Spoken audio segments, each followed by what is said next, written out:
प्यारे बच्चों, आज हम प्रश्न बैंक 2021-22 विषय गणित कक्षा 9वीं के अध्याय 13 पृष्ठीय क्षेत्रफल और आयतन का अध्ययन करेंगे। यहाँ 1 अंक के 2 प्रश्न आएंगे, 2 अंक का 1 प्रश्न है और 4 अंक का 1 प्रश्न 8 नंबर का है। यह चैप्टर सबसे महत्वपूर्ण है क्योंकि सर्वाधिक अंकों का आ रहा है। आप इससे बिल्कुल नहीं घबराएं। यह केवल सूत्रों पर आधारित है। पृष्ठीय क्षेत्रफल एवं आयतन, यह शंकु, घन, घनाभ, बेलन और गोले के पृष्ठीय क्षेत्रफल और आयतनों के सूत्रों पर आधारित है। आपको हम आज सबसे पहले हम सूत्रों से परिचित कराते हैं। पूर्ण पृष्ठ जो 2 × LB + BH + LH होता है, जहां LBH उसकी लंबाई, चौड़ाई, ऊंचाई है। घनाभ का जो आयतन है वो आयतन LBH होता है। यदि हम गोले का पृष्ठ की बात करते हैं तो कितना हो जाता है, 4πr² होता है, जहां r उसकी गोले की त्रिज्या है। आगे के फार्मूले बिल्कुल याद रखें, अपनी कॉपियों में आप नोट करके रखेंगे, क्योंकि आप सारे फार्मूले जब आप नोट कर लेंगे और उसके बाद ही आप हमारा वीडियो देखेंगे तो बहुत मज़ा आएगा। गोले का आयतन होता है 4/3 πr3। अर्धगोला है, आधा है। अभी यहाँ पे का वक्र पृष्ठ कितना हो जाता है, 2πr²। लेकिन यदि हम इसी का संपूर्ण पृष्ठ बात करते हैं अर्धगोले की, तो कितना हो जाएगा, 3πr² हो जाएगा। अर्धगोले का आयतन, अरे भाई गोले का कितना था, 4/3 πr3, तो इसका आधा मतलब 2/3 πr3 होगा। यदि मैं गोले बेलन का वक्र पृष्ठ की बात करता हूँ तो बेलन का वक्र पृष्ठ होता है 2πrh। यहाँ पर बेलन का संपूर्ण पृष्ठ कितना हो जाता है, 2πrh। बेलन का आयतन होगा πr²h। अब आ गए हम शंकु का वक्र पृष्ठ कितना होता है, πrl होता है। l क्या है, l उसकी त्रियक ऊंचाई होती है और उसका संपूर्ण प्रश्न निकालते हैं तो πr ब्रैकेट में r + l होता है। यदि मैं एक और अंतिम सूत्र बताऊं, शंकु का आयतन कितना है, 1/3 πr²h होता है। ये सारे सूत्र आप अपनी कॉपी पे लिख ले हुए। सबसे पहला चैनल सब्सक्राइब नहीं किया है वो चैनल को सब्सक्राइब कर ले हुए। आपको लगातार 16 मार्च तक वीडियोस प्राप्त होते रहेंगे ताकि आप समय समय से आप मेहनत करें और अच्छे अंक प्राप्त कर सकें। ये निम्नलिखित में से कौन सी आकृति समतल आकृति नहीं है। समतल आकृति किसे कहते हैं, जो एक सादा कागज पर बन जाती है आसानी से, वह समतल आकृति कहलाती है। तो आयत, वर्ग, वृत्त, चतुर्भुज, त्रिभुज, ये सारी आकृतियां क्या होती हैं, समतल आकृति होती है। परंतु घन, घनाभ, शंकु, बेलन जो होता है घन नहीं होती हैं। अतः इसका सही आंसर क्या होगा, घन होगा। इनमें से कौन सी ठोस आकृति नहीं है, अरे भाई ये भी ठोस हो सकती है, ये ठोस हो सकती है, ये ठोस हो सकती है, लेकिन ये क्या है, तो कागज पे ही बन जाता है ना। वर्ग कैसे कहते हैं, जो ऐसे चारों भुजाएं बराबर होती है उसको वर्ग कहते हैं। लेकिन घनाभ क्या होता है, माचिस की डिब्बी होती है। बेलन क्या होता है, आपका बेलनाकार कोई वस्तु है। शंकु क्या है, जोकर की टोपी है। इनका तो आयतन हो सकता है, ये ठोस भी हो सकती है, परंतु ये आकृति ठोस नहीं होती है। गोले का आयतन का सूत्र कितना होता है, 4/3 πr3। मैंने बेलन का कुल पृष्ठीय क्षेत्रफल अब ये भी आपको याद कराया है, 2πr + h के। खाली स्थानों को भरिए। ये पृष्ठीय क्षेत्रफल है 2LB + BH + LH। किसका था ये, घनाभ का। तो यहाँ क्या लिख देंगे, घनाभ का पृष्ठीय क्षेत्रफल 2LB + BH + LH होता है। अरे भाई बेलन का पृष्ठीय क्षेत्रफल अभी समझाया मैंने आपको, बार इसलिए कहा था कि उन सूत्रों को आप कागज कॉपी पे लिख लेना, फ्रंट पेज पर। बेलन का पृष्ठीय क्षेत्रफल कितना होता है, 2πrh होता है। शंकु का वक्र पृष्ठ, अरे भाई πrl है, तो काहे का सूत्र है, शंकु के वक्र पृष्ठ का है। अर्धगोले का आयतन कितना होता है, 3πr² होता है। और शंकु का आयतन कितना हो जाएगा, 1/3 πr²h होगा। एक शंकु की ऊंचाई, त्रियक ऊंचाई क्रमशः 12 और 13 है, तो उसकी त्रिज्या ज्ञात करना है। तो इनमें एक संबंध होता है, r, l और h में संबंध होता है। तो उसे हम पाइथागोरस प्रमेय की सहायता से 13 का स्क्वायर - 12 का स्क्वायर इसको हल करके और आंसर निकालेंगे 5। अतः यहाँ पर उसकी त्रिज्या कितनी हो जाएगी, 5 हो जाएगी। शंकु का कुल पृष्ठीय क्षेत्रफल, अरे भाई शंकु का पृष्ठीय क्षेत्रफल कितना होता है, πr ब्रैकेट में r + l होता है। यदि मैं और अगले क्वेश्चन की बात करूं कि एक वृत्त की त्रिज्या कितनी है, 3 सेंटीमीटर त्रिज्या वाले गोले का आयतन। तो गोले के आयतन का सूत्र कितना बताया था मैंने आपको, 4/3 πr3। तो 4/3 पाई और r का मान कितना निकाला, 3 सेंटीमीटर की त्रिज्या है, जगह जगह 3 रखेंगे। 1 2 3 घात 3 थे, तो 3 बार हमने 3 लिख दिया। 1 3 से 1 3 कट गया। 3 त्रिका 9, 9 चौको 36 पाई के, और इस प्रकार से इसका आंसर कितना हो जाएगा, 36 पाई घन सेंटीमीटर होगा। बेलन के आयतन का सूत्र, तो बेलन के आयतन का सूत्र कितना हो जाएगा, πr²h होगा। बेलन के कुल पृष्ठीय क्षेत्रफल तो इसके पृष्ठीय क्षेत्रफल से कम होता है। अरे भाई कुल पृष्ठीय क्षेत्रफल है वो तो बड़ा ही होगा ना, जबकि ये क्या लिखा है, कम है, इसलिए आपका आंसर गलत है। अर्धगोले का आयतन 2/3, अब ये भी रटवाया मैंने, 2/3 पाई r की घात 3, बिल्कुल सही है। अर्धगोले का पृष्ठीय क्षेत्रफल और संपूर्ण पृष्ठ, अर्धगोले का पृष्ठीय क्षेत्रफल 2πr² और संपूर्ण होता 3πr², πr² से π² कैंसिल, 2/3, हाँ ये सही है, 2:3 सही है। घन का संपूर्ण पृष्ठ यहाँ पे कितना दिया था, 6a³ था, अगर क्यूब है तो गलत है। इसका सही क्या होता है, यहाँ पे स्क्वायर होता है, ये कितना है, क्यूब है, जबकि इसका सही क्या होता है, सही होता है 6a² होता है। क्रमांक 5 में आप आसानी से देखते हैं कि 1.5 मीटर लंबा, 1.25 मीटर चौड़ा और 65 सेंटीमीटर गहरा, ये कितना है सेंटीमीटर में, इसको जैसे मैं मीटर में कन्वर्ट करूंगा तो 100 का भाग दे दूंगा, अर्थात उसकी ऊंचाई कितनी हो जाएगी, गहराई कितनी हो जाएगी, 100 का भाग देने में 0.65 मीटर, ये भी मीटर में, ये भी मीटर में और ये भी मीटर में कन्वर्ट करना पड़ता है। अब क्या निकालना है, इस पे निकालना, डिब्बा बनाने के लिए आवश्यक प्लास्टिक शीट का क्षेत्रफल ज्ञात करना है। तो आवश्यक प्लास्टिक शीट डब्बा है, चूंकि तो डब्बा मतलब क्या होगा, अच्छा डब्बा कैसा बनाना है, ऊपर से खुला है, ऊपर से खुला है, ध्यान रखना है, जब ऊपर से खुला है तब का मतलब हो जाएगा ये पूरा क्षेत्रफल 2 ब्रैकेट में LB + BH + LH और माइनस ऊपर से खुला, अर्थात ऊपर का क्षेत्रफल माइनस कर देंगे। अब आप इसमें मान रखेंगे 2 गुणे लंबाई चौड़ाई, और ये चौड़ाई ऊंचाई आपके पास वहाँ था सवाल में, L और ये H इनसा, और माइनस का LB। अब आप इन दोनों का गुणा करेंगे, गुणा करने में आपके पास ये, इन दोनों का गुणा करने में 0.825 के, इसका गुणा करने में आपके पास ये आ गया, माइनस इनका गुणा करके लिख देंगे। अब आप इन सबको जोड़ लेंगे, क्योंकि आपको जोड़ घटाव आते हैं इसलिए मैं ज़्यादा विस्तार से नहीं समझा रहा। इनको अगर हमने सबको जोड़ लिया तो कितना आ जाएगा, 3.6625 के, 2 का गुणा कर दिया कितना आएगा, 7.325 के। में से माइनस करना कौन सा, ऊपर का जो ढक्कन है ना, जितना जो ऊपर वाले छत एरिया है ना, वो उसको माइनस कर देंगे तो आपका आंसर आ जाएगा 5.45। खुला बॉक्स बनाना था, खुले बॉक्स का आपका जो प्लास्टिक का डब्बा था उसका क्षेत्रफल कितना हो जाएगा, 5.45 वर्ग मीटर होगा। अब चूंकि खर्च लग रहा है, सीट का मूल्य कितना था, 20 रुपये पर मीटर के हिसाब से था, तो यहाँ पे जब हम हर खर्च का निकालेंगे तो इसमें हम गुणा कर देंगे 20 का, तो आंसर कितना आ जाएगा, 109 रुपये। प्रश्न क्रमांक 6, प्रश्न क्रमांक 6 में एक कमरे की लंबाई चौड़ाई और ऊंचाई क्रमशः LBH दिया हुआ है। इस कमरे की चारों दीवारें हैं, ध्यान रखना, दीवारों और छत पर सफेदी कराना, फर्श पे नहीं करना, तो फिर फर्श को माइनस करना, या आप एक काम करो, चारों दीवारों का निकाल लो प्लस फर्श का निकाल लो। तो यहाँ पे जो क्षेत्रफल बना वो चारों दीवारों और फर्श का क्षेत्रफल, अर्थात उसका संपूर्ण पृष्ठ। तो चारों दीवारों का क्षेत्रफल जो होता है वो याद रखें बिल्कुल, 2 × L + B × H होता है, चारों दीवारों का। वो मैं पहले नहीं बता पाया था, इसको फार्मूले को बिल्कुल नोट करें और याद कर ले। चारों दीवारों का क्षेत्रफल बराबर 2 × L + B × H होता है। सो ये हो गया चारों दीवारों का क्षेत्रफल प्लस ये हो गया छत का लंबाई गुणे चौड़ाई। अब आप इसमें मान रखना शुरू करो, 2 × लंबाई कितनी थी, 5 4 3, सो ये 5 4 आ जाएगा, ऊंचाई में 3 आएगा, LB सो 5 और 4 आएगा, इनको थोड़ा सा और हल करेंगे, 5 4 9 बन जाएगा, फिर 5 चौको 20, ये 9 दूनी 18, 18 3 54, 54 और 20 74, 7.5 रुपये प्रति वर्ग मीटर का, तो हम 7.5 का और मल्टीप्लाई कर देंगे 74 में, जैसे हम 74 में 7.5 अर्थात 7.50 का मल्टीप्लाई करेंगे, आंसर कितना आ जाएगा, 555 रुपये होगा।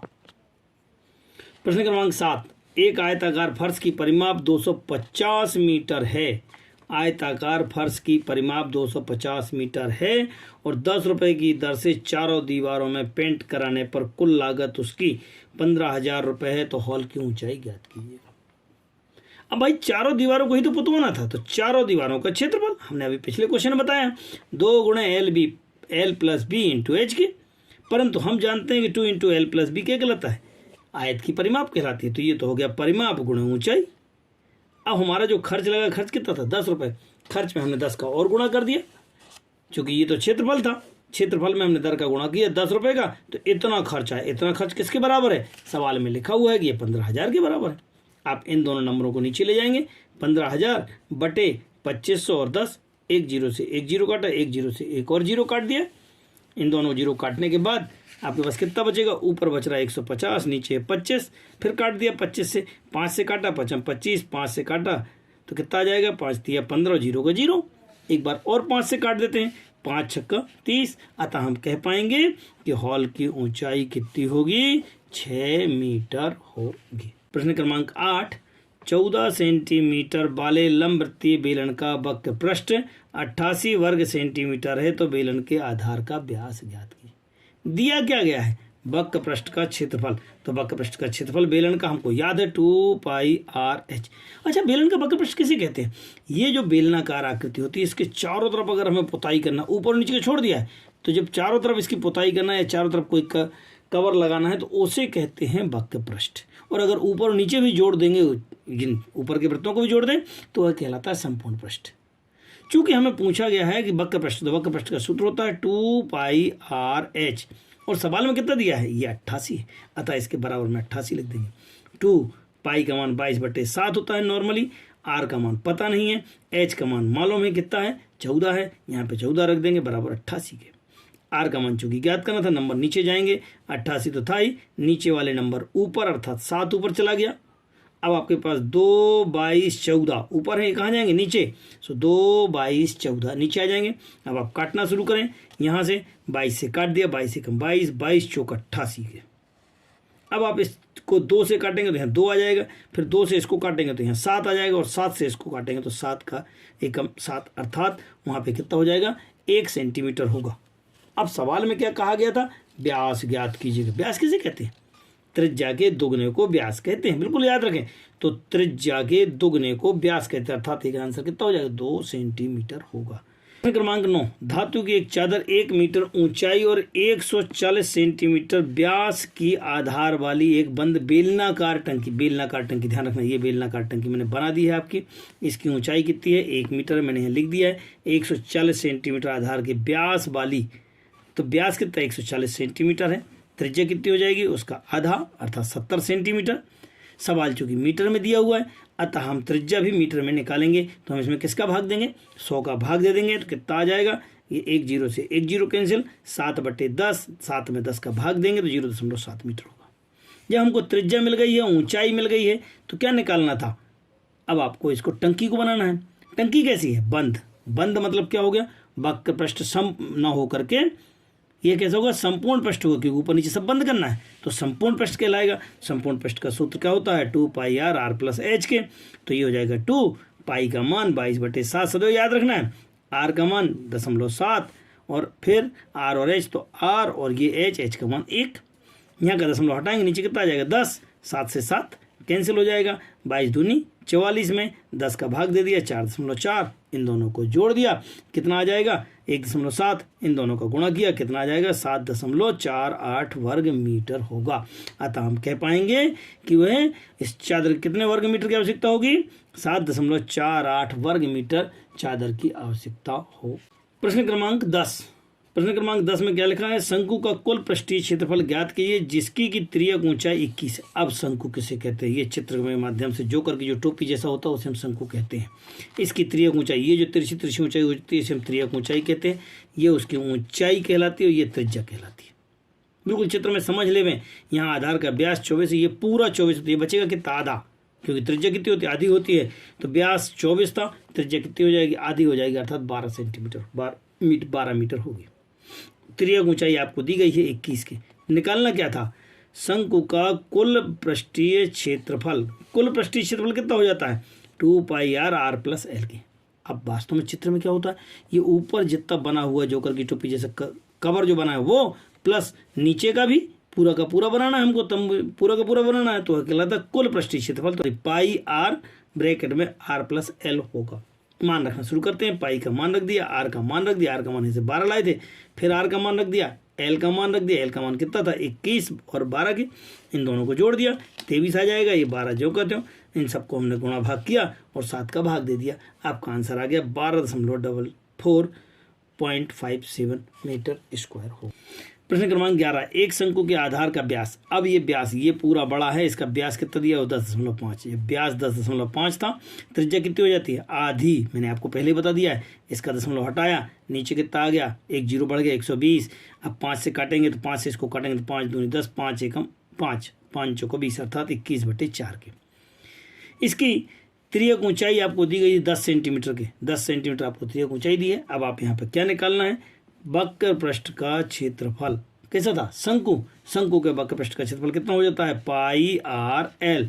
तो पाई का मान 22/7, आर का मान आपका ये हो जाएगा, एल का मान ये हो जाएगा। मान रखना शुरू कर दिया है। अब आप इनको हल करना शुरू करें। तो आपने इसको काटा है, कैसे काटा है इसको 2 से काटा है तो यहाँ पे 11 आ जाएगा।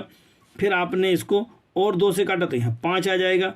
अब आपने 7 से इसको काट दिया, 7 तिया 21। कुल मिलाकर के नंबर देखें तो 11, 3, 5, इनको सबको गुणा कर दें तो 11, 3, 5, 15, इन दोनों का गुणा किया, कितना आ गया, 165 वर्ग सेंटीमीटर होगा। गोले का पृष्ठीय क्षेत्रफल 4πr² होता है। अब आर चाहिए, चूंकि ये क्या दिए गए हैं, ये व्यास दिए गए हैं, इनको आधा कर लिया तो ये त्रिज्या मिल गई है। मान रखना शुरू किया, 4 गुणे पाई और गुणे आर, आर का मान त्रिज्या का मान कितना था, 7 7, तो यहाँ पे 7 7 रख देंगे, 7 से एक 7 काट देंगे, जो बचेगा 4, 22 और 7 के 22 चौक 88 गुणे 7, आंसर आ गया 7। दूसरे प्रश्न में व्यास दिया हुआ 21, उसको आधा करेंगे तो त्रिज्या निकल गई। फिर वही गोले का पृष्ठीय क्षेत्रफल 4πr², तो 4πr² है तो 2 बार मल्टीप्लाई कर दिया, 7 से इसको काट दिया, 7 तिया 21, 2 से 2 दूनी 4, 2 दूनी 4, 22 3 21, 22 3 21 का गुणा कर दिया, 21 86 वर्ग सेंटीमीटर स्क्वायर। हाँ, एक चीज बताना था, किसी का भी क्षेत्रफल निकालेंगे तो आंसर स्क्वायर में आएगा, और अगर आयतन निकालेंगे तो यहाँ पे घात 3 हो जाएगा। इस बात को विशेष ध्यान रखें, चूंकि यहाँ पे सब अभी क्षेत्रफल निकाल रहे हैं इसलिए आंसर क्या में आएंगे, सेंटीमीटर स्क्वायर या मीटर स्क्वायर। चूंकि सवाल सेंटीमीटर में था अतः यह सेंटीमीटर स्क्वायर होगा। यहाँ भी ये सवाल सेंटीमीटर में है तो ये व्यास था, इसका आधा किया, त्रिज्या आ गई, ये दशमलव हटाया, नीचे 0 आ गया, 5 7 35, 5 चौको 20, 7/4। गोले का पृष्ठीय क्षेत्रफल कितना होता है, 4πr² के, तो 4πr², 2 बार लिख दिया है, एक 7 से एक 7 काट दिया, 4 से 4 काट दिया, 22 7/4 के काट दिया, 2 से और काटा, यहाँ 11 11 7 70, 70 में 2 का भाग दिया। जैसे हम 2 का भाग देंगे तो 38.5 सेंटीमीटर आ जाएगा। अब चौथे पार्ट, चूंकि व्यास कितना दिया था, 28 दिया था, अर्थात कितनी हो जाएगी, 14 सेंटीमीटर होगी। तो गोले का पृष्ठीय क्षेत्रफल कितना हो जाता है, 4πr² के होता है।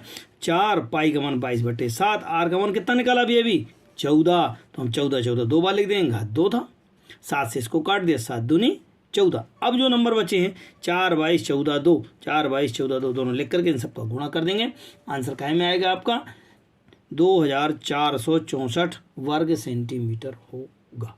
प्रश्न क्रमांक 13, 10 सेंटीमीटर त्रिज्या वाले एक अर्धगोले का पृष्ठीय क्षेत्रफल ज्ञात करना है, जबकि पाई का मान 3.14 उपयोग करना। अरे भाई सिंपल है, अब क्योंकि अर्धगोले का पृष्ठीय क्षेत्रफल, चूंकि सवाल में पूछा कुल पृष्ठीय कितना हो जाता है, 3πr²।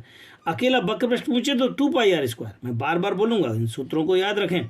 तो 3πr², आर का मान 10 था तो 10 का स्क्वायर, यहाँ पे इसको दशमलव हटाया, नीचे 100, 1 0 से 1 0, 1 0 से 1 0 काट दिया, कितना है 3 दशमलव, और इनका गुणा करने में कितना जाएगा, 942 सेंटीमीटर स्क्वायर, क्योंकि ये क्षेत्रफल था, क्षेत्रफल में स्क्वायर आता है।